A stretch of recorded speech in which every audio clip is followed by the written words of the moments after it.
ایران نے امریکی فضائی حملوں کے جواب میں امریکی افواج سے منسلک اہداف کو نشانہ بنانے کا دعویٰ کیا ہے۔ ایران نے یہ واضح نہیں کیا کہ اس نے کن اہداف کو نشانہ بنایا یا یہ اہداف کس مقام پر واقع تھے۔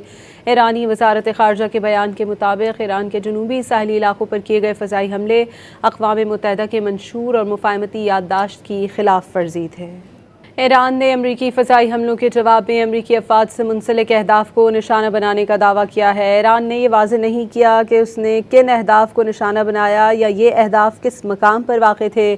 ایرانی وزارت خارجہ کے بیان کے مطابق ایران کے جنوبی ساحلی علاقوں پر کیے گئے فضائی حملے اقوام متحدہ کے منشور اور مفاہمتی یادداشت کی خلاف ورزی تھے۔ ایران نے امریکی فضائی حملوں کے جواب میں امریکی افواج سے منسلک اہداف کو نشانہ بنانے کا دعویٰ کیا ہے۔ ایران نے یہ واضح نہیں کیا کہ اس نے کن اہداف کو نشانہ بنایا یا یہ اہداف کس مقام پر واقع تھے۔ ایرانی وزارت خارجہ کے بیان کے مطابق ایران کے جنوبی ساحلی علاقوں پر کیے گئے فضائی حملے اقوام متحدہ کے منشور اور مفاہمتی یادداشت کی خلاف ورزی تھے۔ ایران نے امریکی فضائی حملوں کے جواب میں امریکی افواج سے منسلک اہداف کو نشانہ بنانے کا دعویٰ کیا ہے۔ ایران نے یہ واضح نہیں کیا کہ اس نے کن اہداف کو نشانہ بنایا یا یہ اہداف کس مقام پر واقع تھے۔ ایرانی وزارت خارجہ کے بیان کے مطابق ایران کے جنوبی ساحلی علاقوں پر کیے گئے فضائی حملے اقوام متحدہ کے منشور اور مفاہمتی یادداشت کی خلاف ورزی تھے۔